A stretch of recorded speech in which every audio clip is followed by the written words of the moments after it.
of sharing. 旅人的香。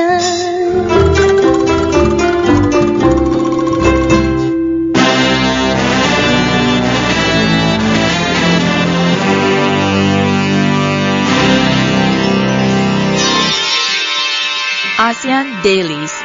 First and foremost news from Southeast Asia. Hello and good morning. You're with Gowri and Grace at ASEAN Dailies. And this is your Friday morning, and we're here to bring you more news from all over Southeast Asia. That's correct. And hope you guys are having a good Friday morning. The weekends are also around the corner. And we're going to kick off, as always, with our politics side of Southeast Asia. And first up, we have Vietnam protesting again China's second test flight in South China Sea. That's correct. And South China Sea, this issue has been going on for years already. And what's happening right now is Vietnam accused China of violating its sovereignty by landing 2 more test flights on an island in the busy South China Sea waterway. And also 4 days after, China landed a plane on the same runway in a disputed territory. So now it's a sort of invisible or just a very obvious war between China and also surrounding countries at the moment. It seems like it's just like a tit for tat. Okay, you do this and I'm going to retaliate. Exactly. And I do this and then you retaliate. It seems like it's never going to end.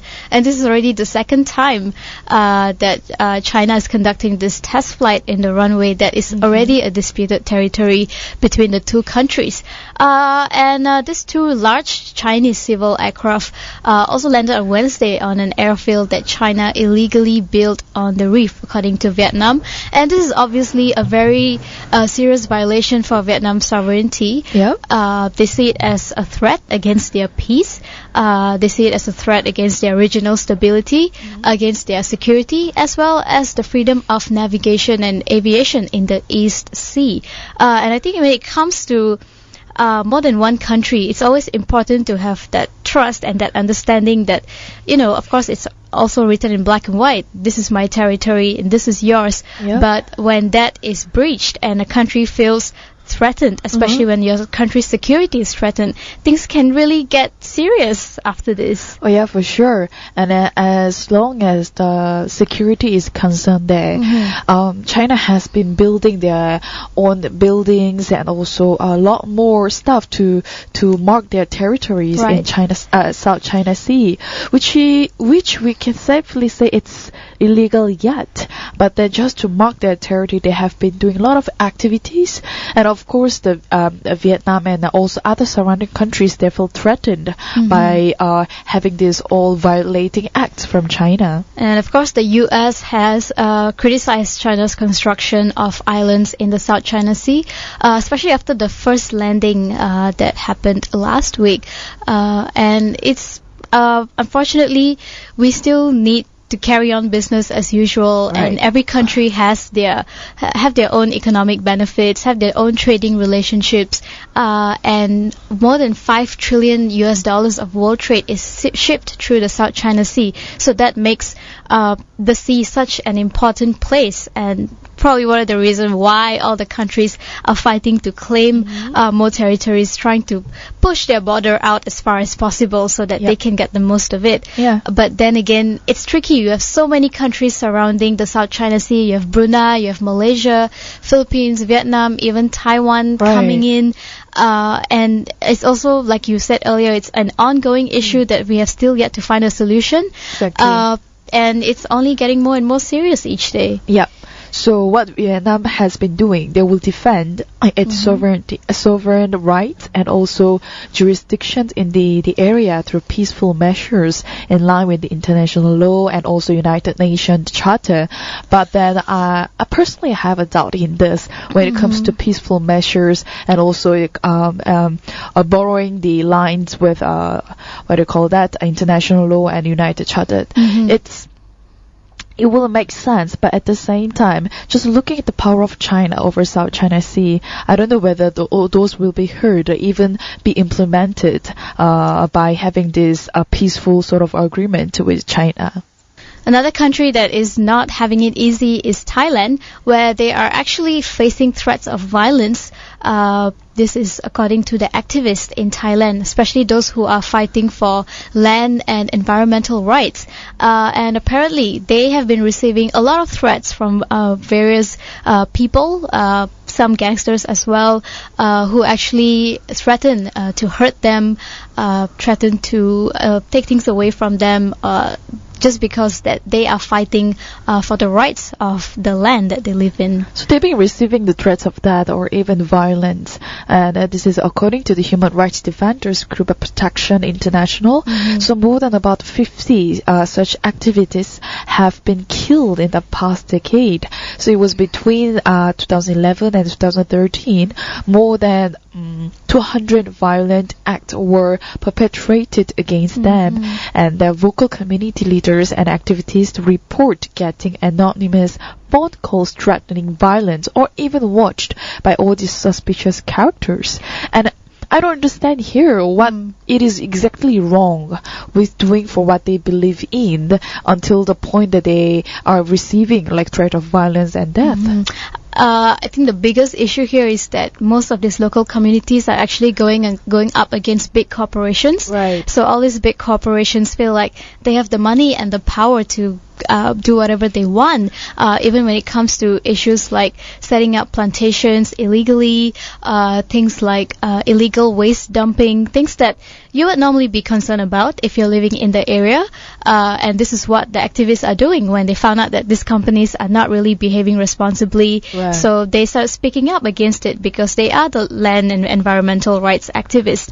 But these corporations did not receive that criticism too well, and they just feel like we're gonna do whatever we want, you try to stop us. And that's when they start threatening this activist.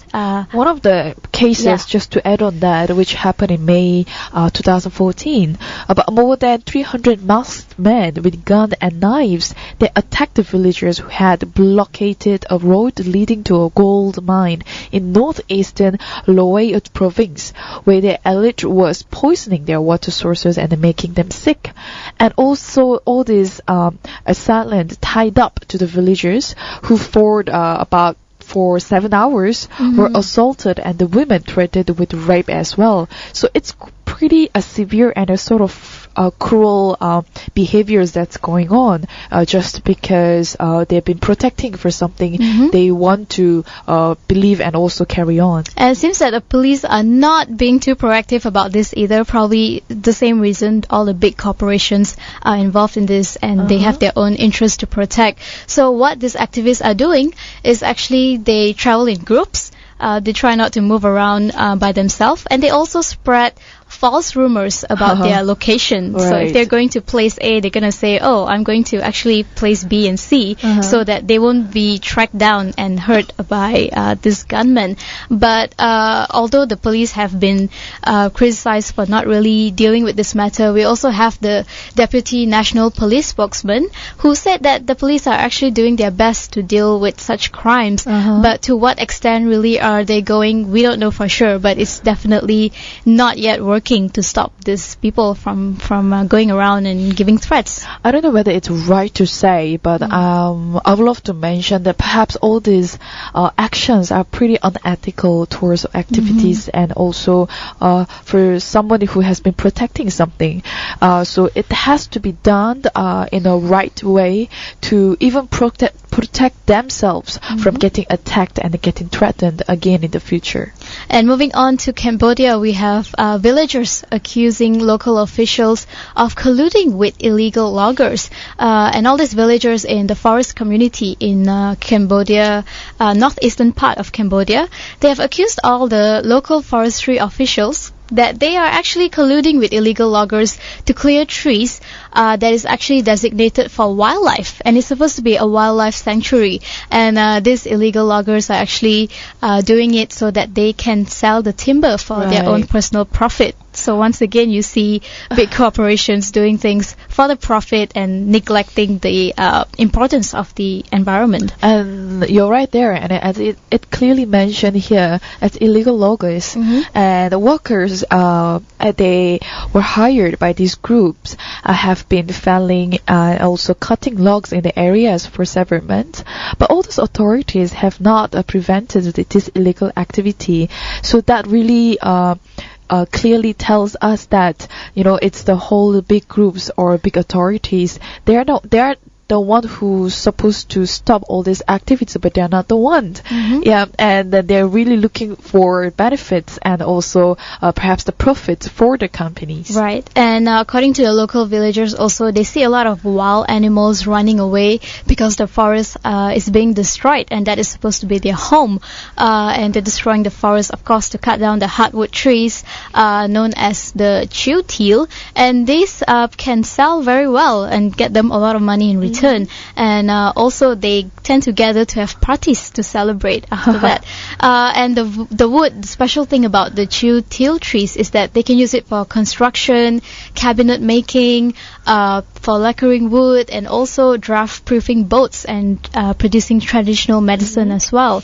And of course, there's a huge industry in China as well for all these luxury cabinets and furnitures. But of course, it should not be done in a way that it's illegal. And after all, the forest is there for a reason. It is a sanctuary for the wildlife, for the flora and fauna, and also important for us human beings because we need our oxygen to keep sustaining our lives. And of course, they can still go about doing it, but have the designated logging and make sure that illegal logging doesn't happen, because that's when things go out of control. That's very true. It could be used for all those company and its own benefit purposes, but then at the same time disturbing this ecosystem as well as wildlife, and then it causes even more than beyond our imagination what it can affect the whole society in the future. So it's something that especially it's coming from Cambodia, so the government should not neglect these problems anymore. And moving on to Indonesia, we have President Jokowi, who is playing down his reshuffling. So he has also been accused by something completely different of playing down a speculation that came up about his cabinet reshuffling. Apparently he's planning to include Attorney General M. Prasetyo, who has recently been involved in some sort of a sluggish prosecution of a high-profile case. And this particular Attorney General was criticized for halting the investigation of Setia, who had been accused of corruption in a controversial lobby of a high-profile mining company for work contract extension. Right, and then he argued that approving a lawmaker like Setia required a permit from the president, as stipulated in the legislative institution, which is called MD3 law. And in his response to the performance review, the President Jokowi said that there is no one should interfere with his authority to reshuffle the cabinet, adding that the final say on the performance of his ministers rested solely in his hands. And he also added to say that he wants the ministers to keep working on their own task, and a reshuffle is the prerogative of the president. I mean, of course it is. It is your right as the president or the prime minister of the country to reshuffle your cabinet, but it goes back to the motive. I think we also had a reshuffle in Malaysia a few months back, which caused a huge uproar in the nation because of the reasons that were not too clear to the people. And I think it's the same reason here when you are reshuffling the cabinet. Of course, it is your right, and nobody's going to question that. You would probably know what's better for the country compared to the rest of us. But the issue here is that he's trying to include someone who already has a scandalous case as an attorney general, that he did not really perform his task with integrity. And is that the kind of person that you want to include in your cabinet, and how will the people react to that? Yes, that's very true. So, Jokowi has a lot more work to do when it comes to his government now, especially after reshuffling the cabinet in Indonesia. And I think they're also trying to invest more in infrastructure projects, and that's one of the reasons he said why he's trying to reshuffle the cabinet. So we'll see. So let's take a short break before we come back to our economy side of Southeast Asia.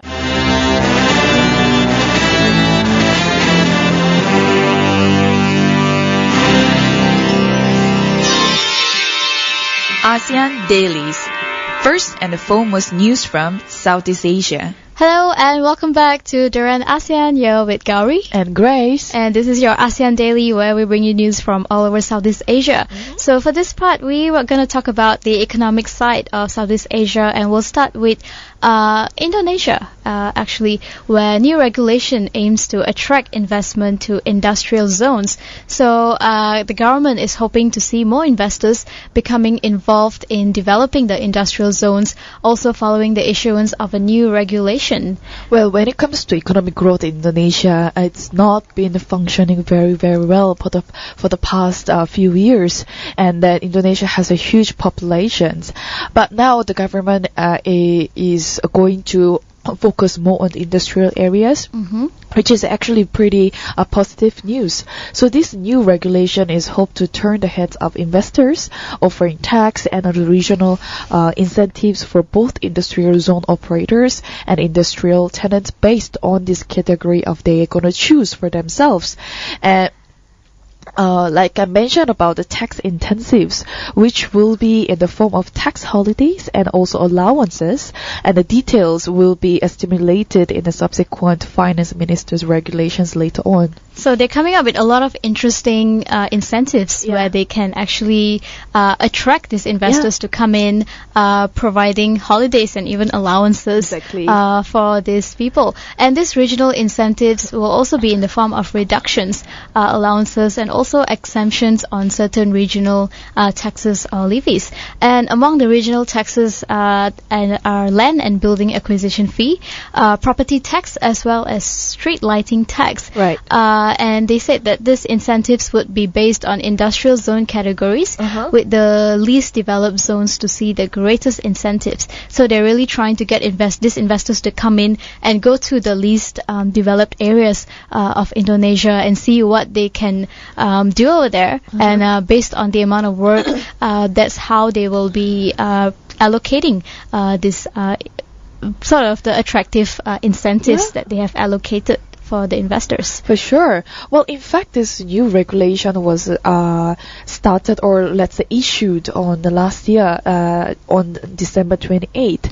And it did serve as a legal basis for the issuance of more detailed ministerial regulations that will set out the incentives for industrial zone operators and tenants, like I mentioned before. So it will definitely attract a lot of investors to come into Indonesia and to be able to start something there, especially business areas. So it is really refreshing, I will say, and also they also need to constantly review the implementation every certain years, just to check their progress as well as how far they have moved on. Of course, and the new regulation also removes the requirement for tenant companies in industrial zones to carry out their environmental impact analysis if the operator had already obtained one, including for waste management.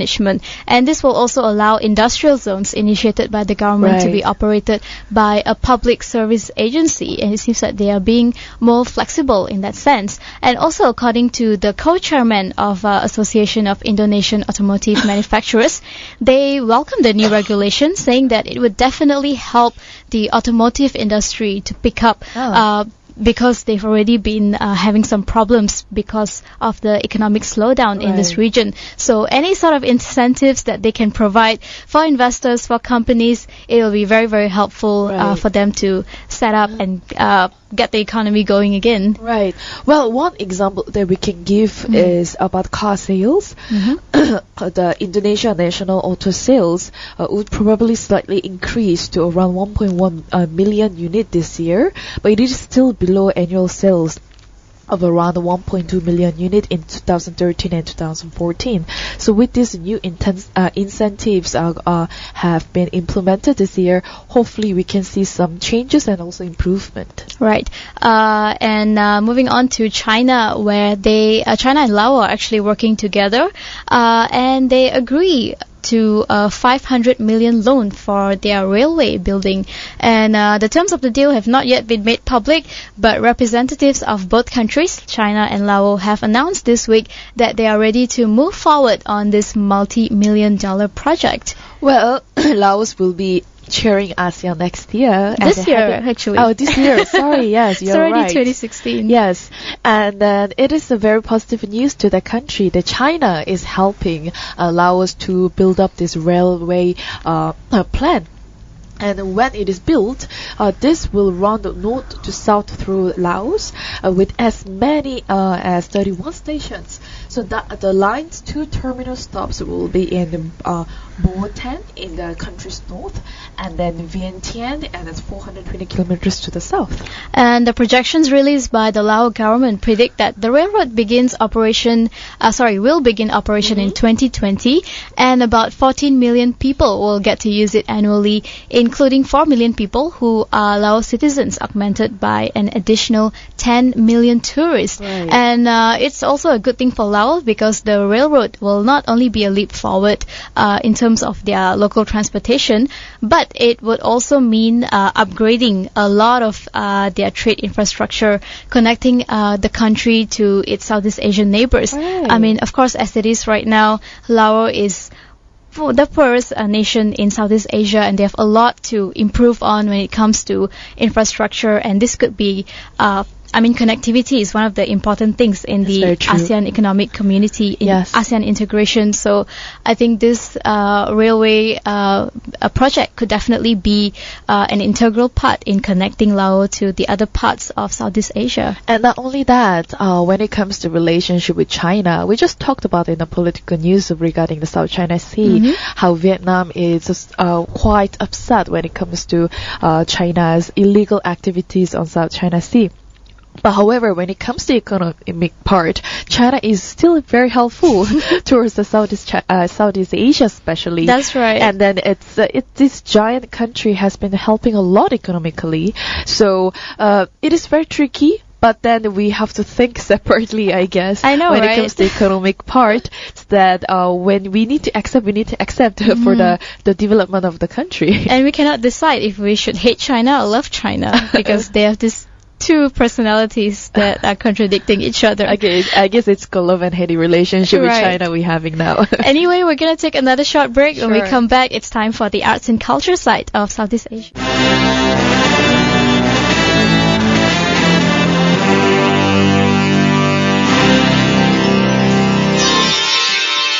ASEAN Dailies. First and the foremost news from Southeast Asia. Hello, welcome back to Durian ASEAN. You're with Gowri. Welcome back, this is Grace. And this is your ASEAN Daily, where we bring you news from all over Southeast Asia. And it's time to move on to the arts and culture side. And we have a very interesting news here. And we have an image. Grace, what does this look like to you? It looks like a bird for sure. What kind of bird? It looks like a bald eagle. Like a wild bird. Yeah, it looks quite strong. Well, if more people were like you in social media, then Indonesia wouldn't have to change their logo for the Asian Gowri? Games. Well, a lot of people have been deriding, making fun of this mascot, calling it a chicken. Oh no, people are just being people. People are just being people. Yeah, they just want to make fun of everything. That's true, but because of the number of response and people laughing at it, saying that, come on, it's a chicken, and chicken does not represent Indonesia. So no. Indonesia is actually gonna change change their mascot. We don't know to what yet, but they will be making changes so that they can make it something else. And the 2018 Asian Games mascot is actually a rooster, lamented Vikri Pristian on some of the social media. And you know what? Others also said that the mascot could be mistaken for a penguin or a dolphin. Dolphin. Dolphin has a tail. I think it's because of the fangs. Oh, well. Head. It's a head. It sort of leads to misinterpretation. I know. Well, it's actually supposed to be the cendrawasih, which means a bird of paradise, only found in Indonesia's easternmost Papua province and Australia. Right. So, well, according to the article you were looking at, the changes that Indonesia will make will be finalized over the next 2 to 4 months. So they have to really consider very well before they really release the next image. Yeah, they probably have to ask 1 million people, Yeah. what does this look like before it can be approved? Perhaps they need to vote. Let them vote for such a few images. That's a good idea. Yeah. Well, the 2018 Asian Games will be staged across 4 provinces and starting on August 18 Right. on 2018. Moving on from there, of course, one of the biggest news that hit social media yesterday is the arrival of Netflix in Yes. Southeast Asia, and everybody went crazy. And they're all like, goodbye Astro, goodbye iflix, goodbye everything. And now it's hello Netflix.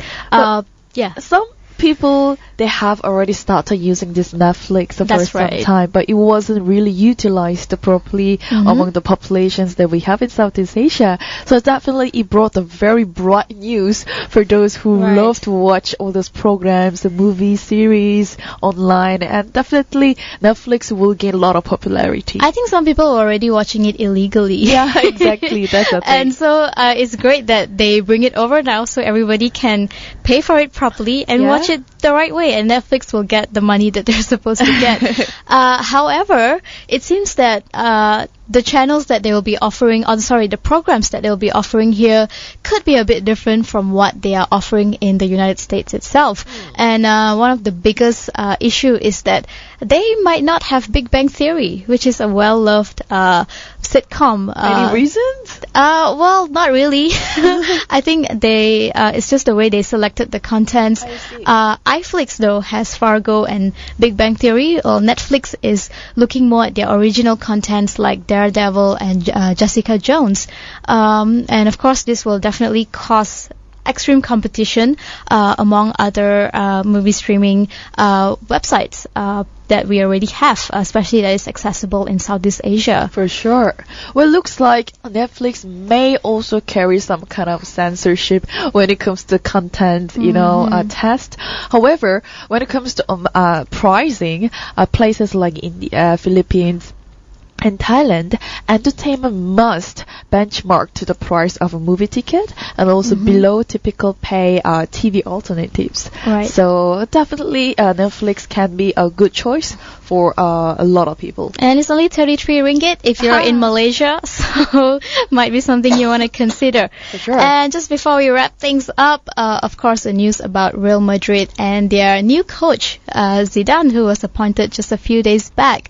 And all eyes are on him right now because Real Madrid will be having their first match under Zidane tomorrow against So, Deportivo. You're talking about Zidane, the Zidane. The Zidane, that's right, the legend Zidane. Right. So it is a very huge news, especially among the football fans. It is, but if you're not a Real Madrid fan, actually, there's been a lot of negative comments regarding Zidane that he's not ready and he has almost zero managerial experience. Right. I think that he is actually the assistant coach at Real Madrid, so but that doesn't mean that he can step up and manage the whole team, because Real Madrid it can be a very, very difficult team because of the players you have, like Right. Cristiano Ronaldo Right. and Bale and a lot of other world-class players. So I mean, even when Rafael Benitez took over early this season, I see. there were a lot of response that the players didn't really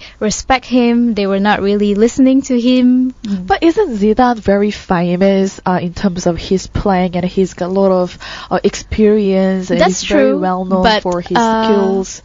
But that doesn't necessarily mean that he can be a good coach. That's very true. Yeah. Performance So and the teaching I is guess different. we'll find out tomorrow I see. during his first match with Real Madrid. Of course, we're all hoping that it will be good because Zidane, although he's probably inexperienced, but he is definitely a lot younger. He's one of the young faces that maybe he will be able to relate better to the players. He can come up with fresh ideas, fresh Alright. tactics. So Hope so. I think I'm really excited to see that tomorrow. I really hope that Zidane can make you a big smile on Gowri's face. Thank you, Grace. So I guess that will be all for today. Thank you so much for listening to us.